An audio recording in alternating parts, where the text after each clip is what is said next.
What up, fight fans? It is the Iman Report. It is your UFC 251 post-fight show on Saturday night, 7-Eleven. Yes, it's 7-Eleven today. Unfortunately, no free Slurpees, but it's 7-Eleven day, and we had 3 title fights, and it was a pretty good night of fighting. In the main event,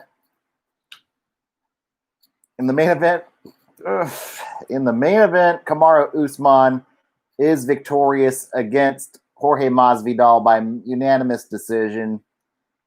Out of a scale of 1 to 10, tonight's fight card, I give tonight's fight card an 8. The main event, unfortunately, Kamaru Usman was boring. But the rest of the fight card shined tonight. We had some WTF. We did have a WTF of the night. The WTF goes to Mr. Leon Roberts for not stopping Jose Aldo earlier in the fight. We'll get to that in a moment. But now we get a lot of shaken up after tonight's fights, and maybe even some murky waters going on now with some of these divisions. Now, who knows where we're standing? In the main event, Kamaru Usman beats Jorge Masvidal by unanimous decision, 50-45, 50-45, 49-46. It was not even close.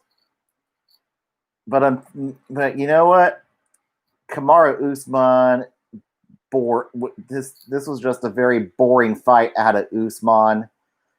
In the first round, Jorge Masvidal was able to stuff the takedowns, but unfortunately, Usman was able to overpower him with his grappling in the later rounds. But for what it's worth, Masvidal put up a very good fight for somebody who had only 6 days' notice, and I certainly think he will get rewarded with a step up in competition. But as for Kamaru Usman, who is next for him? That's where the picture is very murky. It could be you could perhaps rematch him with Colby Covington, but I kind of have other plans for Colby Covington. Get to that on the other side of the bracket in a moment. But maybe you have the other 2 possible contenders are the one fighter that was originally supposed to fight Usman tonight, Gilbert Burns. That's one possibility. Another possibility is a guy who keeps getting shafted in the rankings and has a lot of bad luck with injuries and whatnot and COVID, and that is Leon Edwards.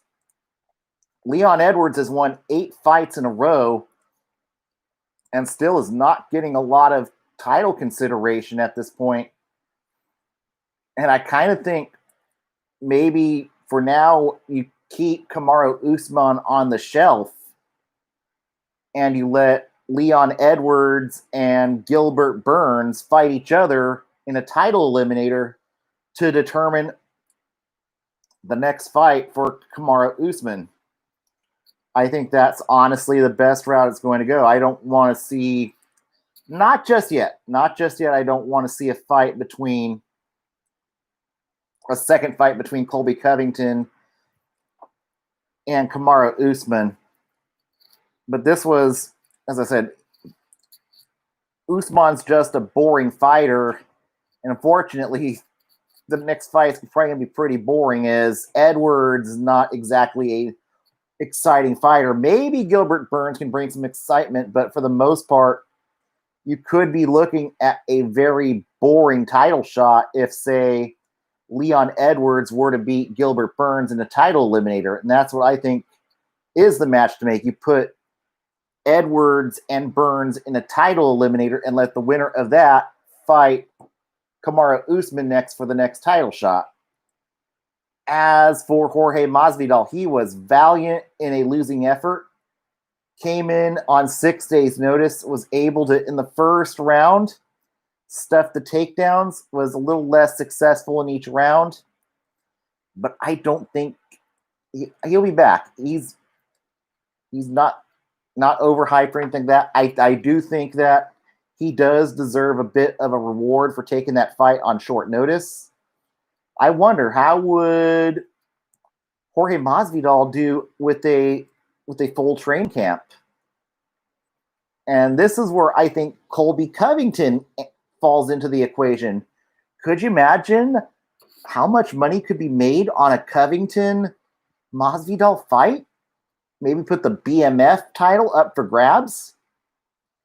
And the last fight, maybe Colby Covington's not as boring as we thought. And it could be a very marketable fight.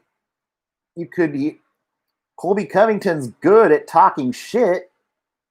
And of course, his ally in Donald Trump, unfortunately. But that would be a very marketable fight. Covington versus, you put that maybe on the New Year's card. Covington versus Masvidal for the BMF belt. That is certainly a fight that could work, unless another name that could come out for Jorge Masvidal is you bring in the cash cow and Conor McGregor. Who wouldn't want to see Jorge Masvidal fight Conor McGregor? That would be one awesome fight. Or you could plausibly feed Conor McGregor to Kamaru Usman. And Conor McGregor would force Jorge Masvidal to give the fight. To put the fight in that. But I think the best fight out there for Masvidal is a date with Colby Covington. Who wouldn't want to see that? I mean, it'll be better than the shit show we saw tonight in the main event. For sure, but for Usman, he's likely staying on the shelf for a while. But the one thing I did not like is, and one thing that I think needs to start being scrutinized, is how often Usman headbutts in the clinch situations. And of course, I don't know if he's a dirty fighter, but there might need to be some scrutiny in the headbutts that get overlooked by Kamaru Usman. So that's where I'll go with that. In the co-main event, and I think this one is definitely worth 50 G's, as Alexander Volkanovski retains the featherweight title 48-47, 48-47 by two judges. One judge had it 48-47 for Holloway. This was another good banger fight. Some people thought Max Holloway was robbed. I don't think so. I had it 48-47 for Volkanovski. And what did it for Volkanovski were the takedowns in round 5. Max Holloway did a better job stuffing the takedowns for the most part. And he had a better game plan against Volkanovski. But Volkanovski adjusted his game plan and was a bit more successful in the later rounds. So, unfortunately, we'll get to what's likely a murky future coming for Max Holloway. But for Volkanovski, he's likely going to be up against the winner. I think the winner of Zabit and Megan Shapirov and the Yair Pantoja Rodriguez.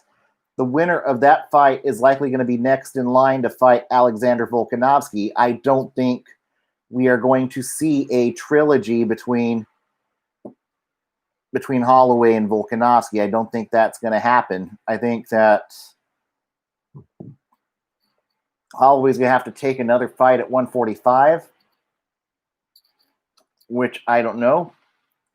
He could potentially now be locked out at 145. I think for Holloway, his future might be at 155. I think that might be a better fit for Holloway to be at 155. Yeah, he did have a loss he lost his other fight at 155 against Diamond Dustin Poirier, but maybe you get him on the back end of the top 15 and work his way up in competition at lightweight. I think there's plenty of exciting fighters for Max Holloway to fight at 155. And maybe this could be the time for him to make a run at 155. I kind of think we're nearing the end of Khabib's run at 155. He might fight one or two more times and then retire. But for Holloway, I think there's plenty of exciting fights for Max Holloway at 155. I'm going to take a look at the UFC top 15 rankings. But maybe have Holloway work his way up the 155 ladder. I think there's some great fights for Holloway at 155, and I think he'll become a better fighter. I think he could benefit from cutting less weight at 155.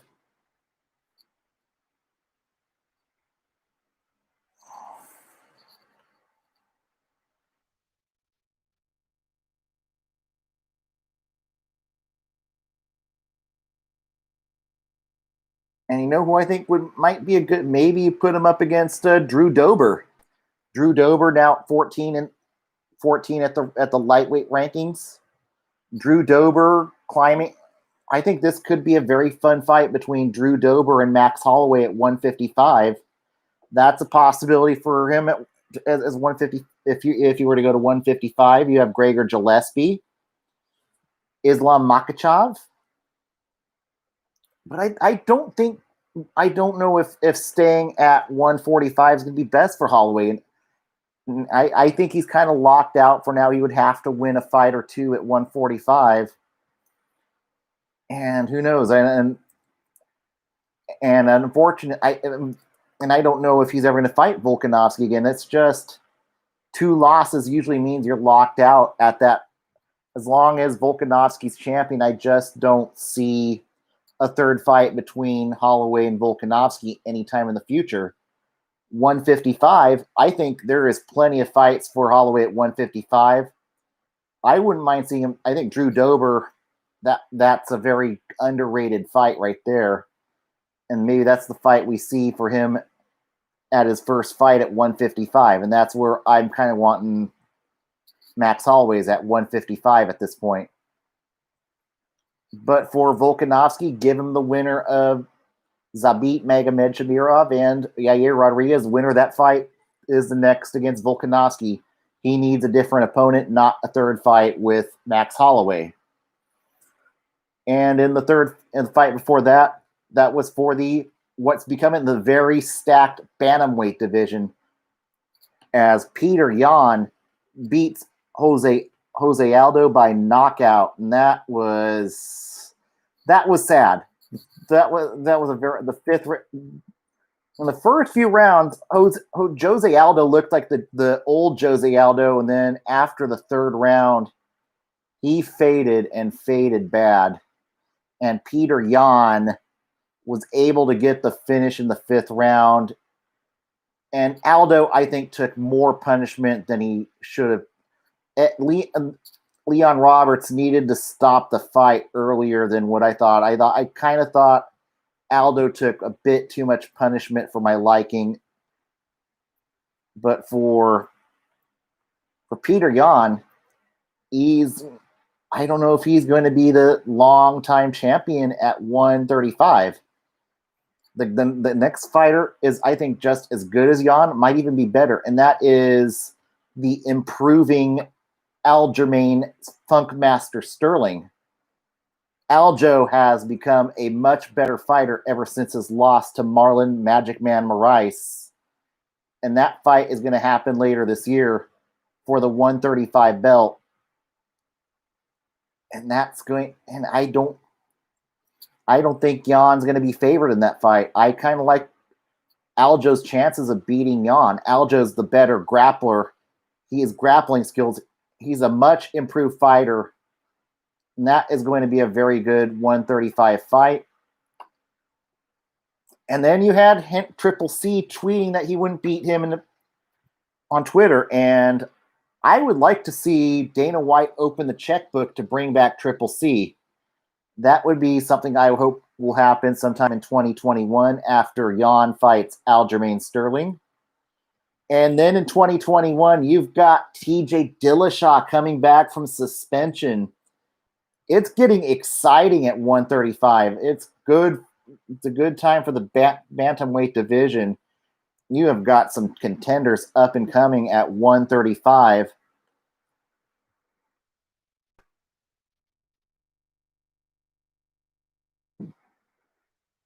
And of course, you got Cody Garbrandt, who could be back one day. And Sean O'Malley, there's a kid, Sean O'Malley. That's another guy who probably be up there at the 135 class by the end of next year. So this is a very stacked 135 division. I am really looking forward to seeing Peter Yan versus Peter Yan versus Aljamain Funkmaster Sterling. Give me that fight. That is going to be a very excellent fight coming up. As for Jose Aldo, his days as a title contender are over.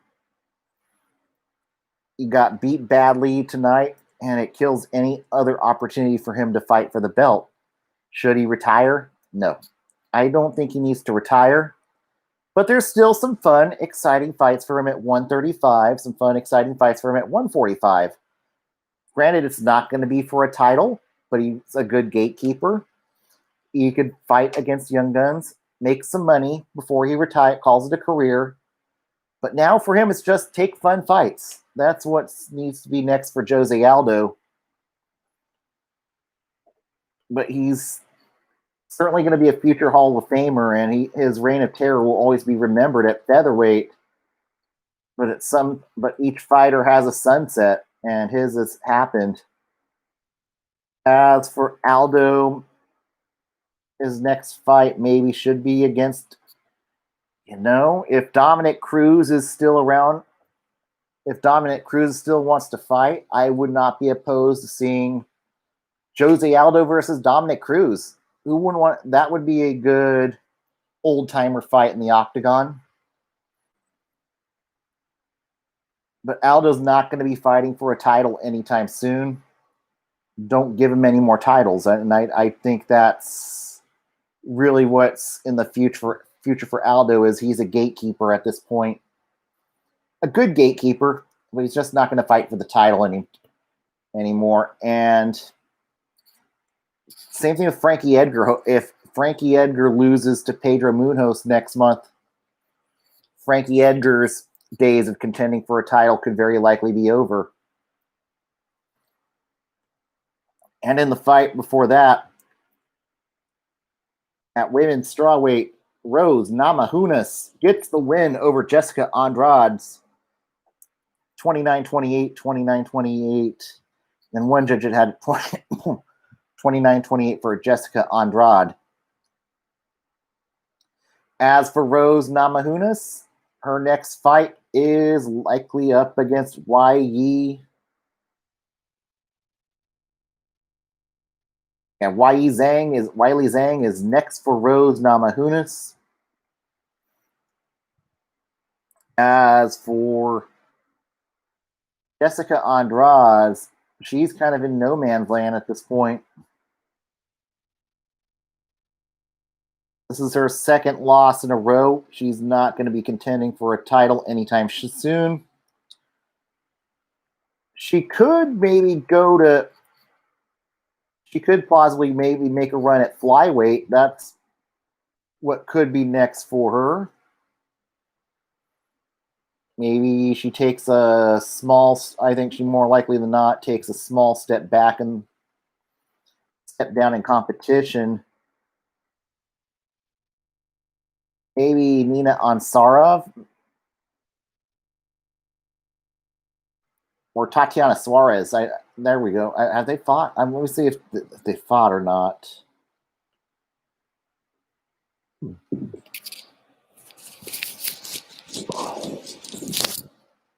Okay, so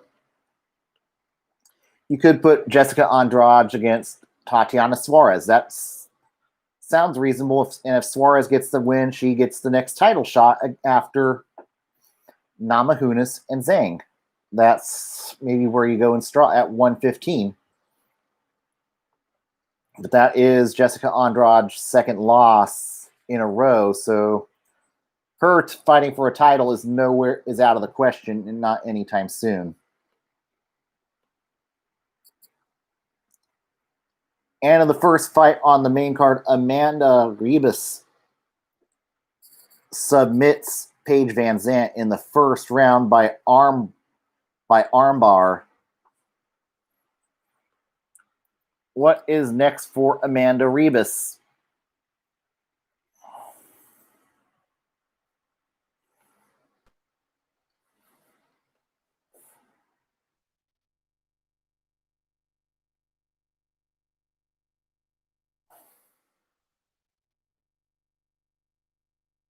Does she stick at flyweight or does she go back to strawweight?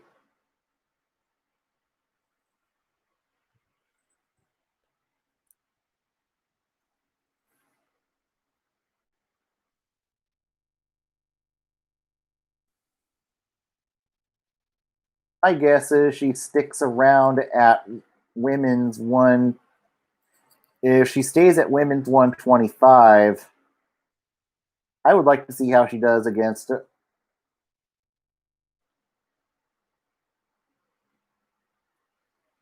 maybe the winner of Roxanne Modafferi and Andrea Lee might be what's in the future, or Jillian Robertson could be two options that's next for Amanda Ribas if Ribas stays at 125. As for what's next for Paige Van Zant, her contract is up. I don't think Van Zant's that great of a fighter, to be honest. Unfortunately, she's more popular for Dancing with the Stars and commercials than she is an actually good fighter at all. She's lost. She's 1-3 in her last 4 fights, 8-5 in the UFC.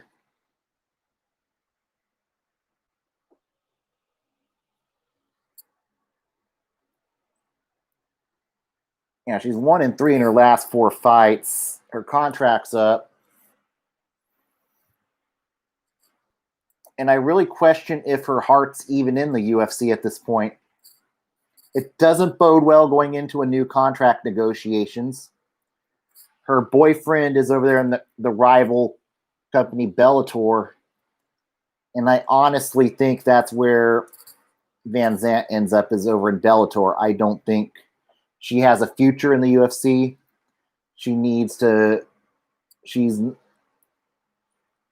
I think she's flopped as bad as she's another one of those young fighters Dana White was hoping to promote and sell on. And I think this one, Paige Van Zant, is a bust. I don't think she's a good fighter. Maybe she goes to Bellator, fights there. Maybe she's a bit more successful there, but she kind of came in at the same time another guy they tried to hype up and flopped over there in Sage Northcutt. And now Northcutt is nowhere to be seen anymore. So unfortunately, I think it's on to another promotion for Paige Van Zant. She lost whatever bargaining power she did tonight with her loss, and it was not a good loss. She got lost in the first round, submitted, and she's a mediocre fighter. I don't think there's a need for Paige Van Zant in the UFC.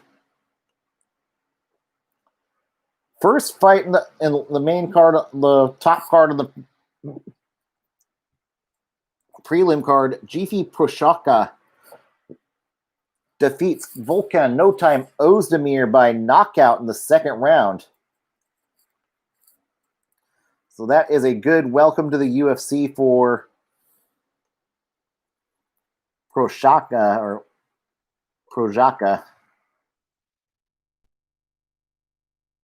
He becomes an instant contender at light heavyweight at the 205 division.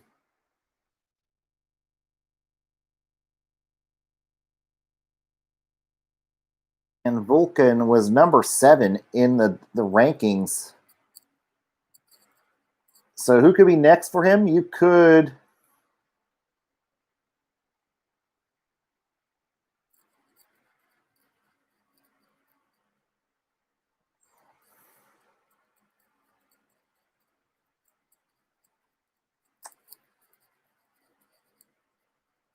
Alexander Rakic could be, maybe Alexander Rakic or Nikita Krylov. Those are two names.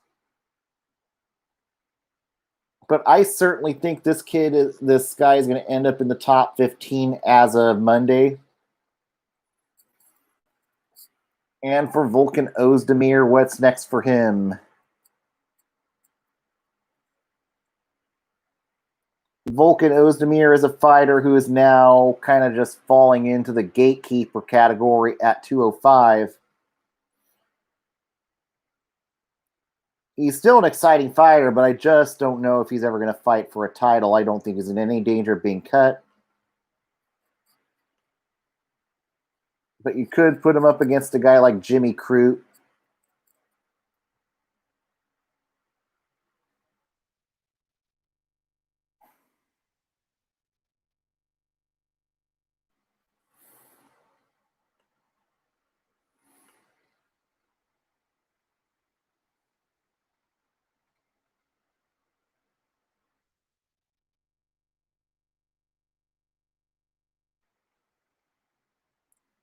So it's starting to see Volkan Ozdemir have a bit of a ceiling. I think Jimmy Crute would be a. I think Jimmy Crute would not be a bad option for Volkan Ozdemir.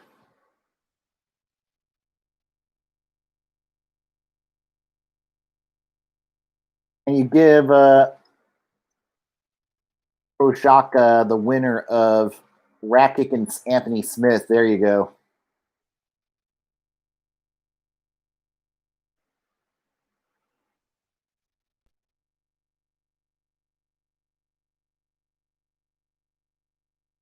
Or you could give Ryan Spann another option for Volkan Ozdemir.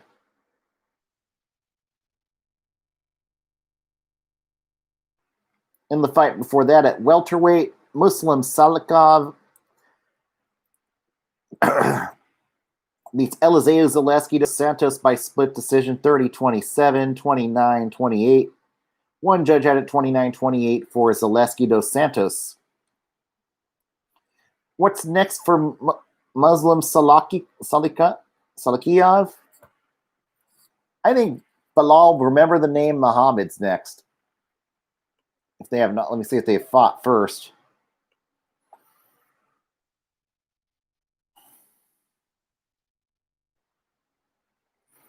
Okay, no, they haven't. He's only had one loss in the UFC, and that's his debut against Alex Garcia.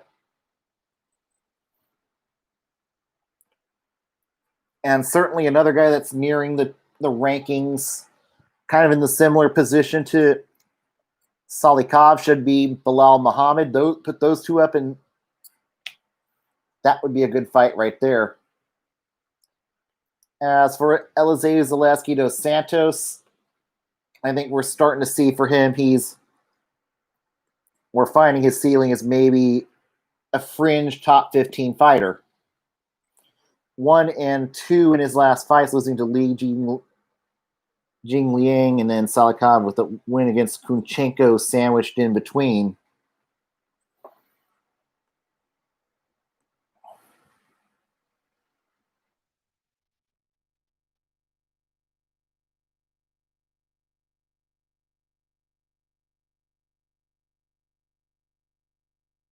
Let me see who's next for him in the rankings.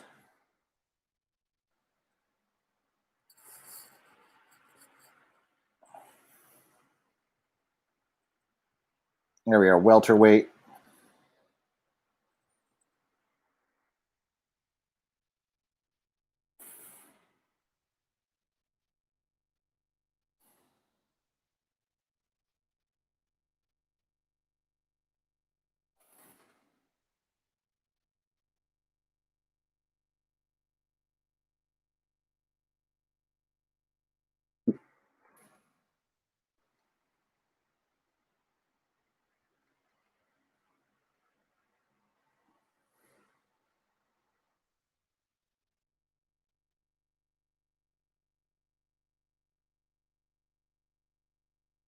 So probably the loser of Alex Oliveira and Peter Sabota is what's next for Zaleski dos Santos.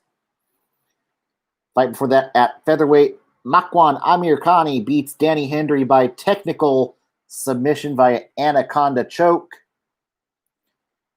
Amirkhani, I think he's ranked. He's either ranked or he's like right outside the rankings at featherweight. He's outside the rankings.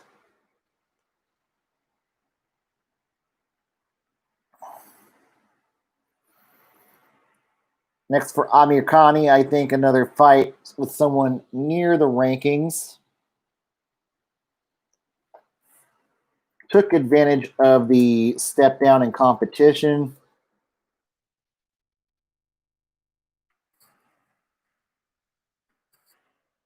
After losing to Shane Burgos.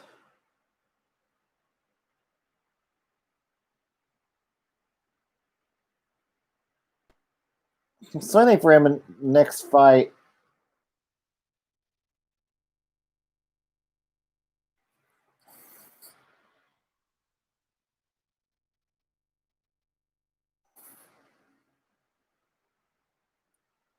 should be against Merab Dvalishvili. I think that would be a really good, underrated fight.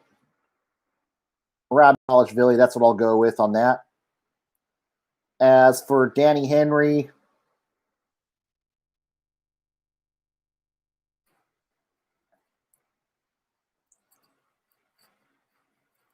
pretty much any fighter that's on a 2-fight losing streak or another fighter that's in danger of being cut, that's what's next for Danny Henry. First fight on the ESPN prelims, Leonardo Santos beats Roman Bogatov by unanimous decision. What's next for Leonardo Santos? Santos getting up there in age. He's always kind of flown under the radar as a contender, but always finds a way to rattle off wins in the tough UFC lightweight division.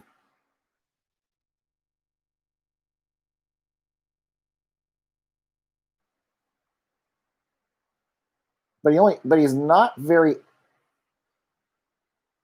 So I think for him, the next fight should be the winner between Scott Hot Sauce Holtzman and Beneil Dariush.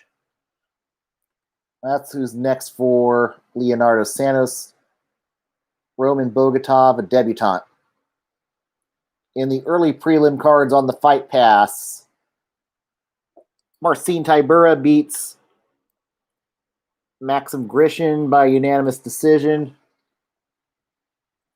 Tybura finally starting to win in the UFC after a 3-fight losing streak.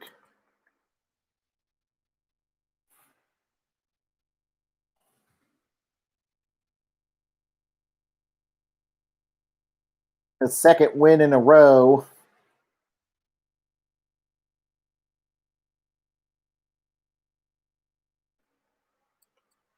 And I think his next fight should be against Ben Rothwell. For Grishin, I think it'll probably be a debutante for him. At catchweight at 129, Raulian Paiva wins despite missing weight against Zayagas Zamogilov.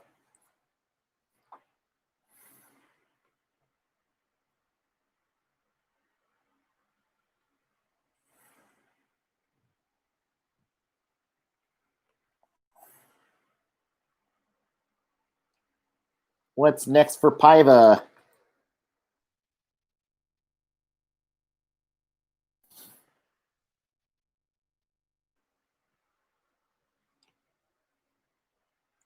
Oh, and this, I think probably Paiva is going to probably start maybe get close to being a ranked fighter at 125.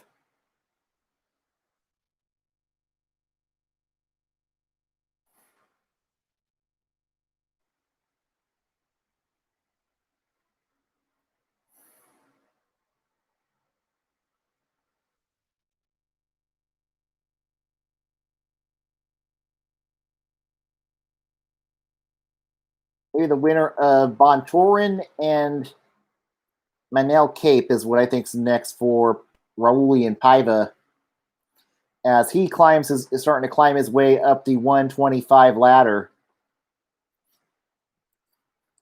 And actually, props to Dana White for keeping 125 after Davison Figueiredo won the belt, won the fight, not winning the belt because of missing weight. Hopefully, we don't see this issue in the second fight next weekend. And for Zamigulov, probably a debutante next for her.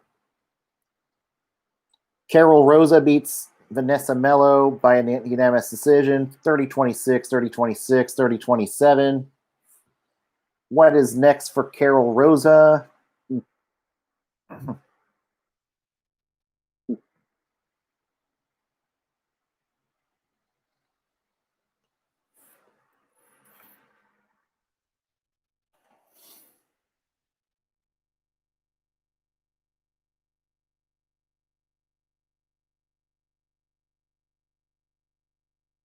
I think this girl might need a little more respect now that she's 19, according to the Fight Matrix. Maybe the winner of Pani Kianzad and Beth Correa, that's what's next for her. Vanessa Mello, see ya, go to the unemployment line. Davey Grant actually gets a win. Knocks out Martin Day in the third round. Davey Grant finally gets a win in the UFC, and Price staves off being cut.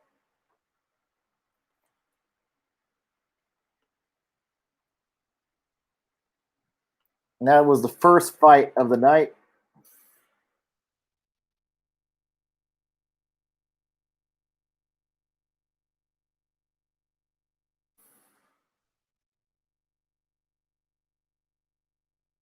Well, it's 2 fights in a row.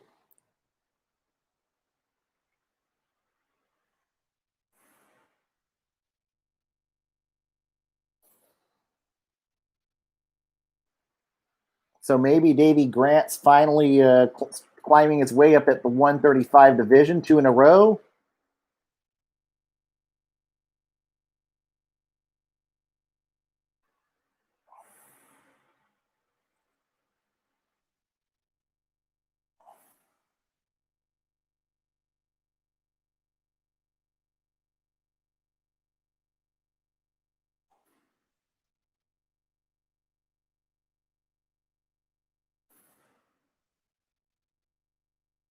Maybe Vince Cachero from LFA or some other low-level fighter. Martin Day, another fighter who probably is going to end up getting sacked. That will conclude it for UFC 251. I am tired. I have had a very long day. I worked most of the day and then came and watched the fights. Now I need to start catching up on some Z's here. But I will some way, somehow be back Wednesday night for UFC Fight Night. Calvin Kattar against Dan Ige. Wednesday night on ESPN.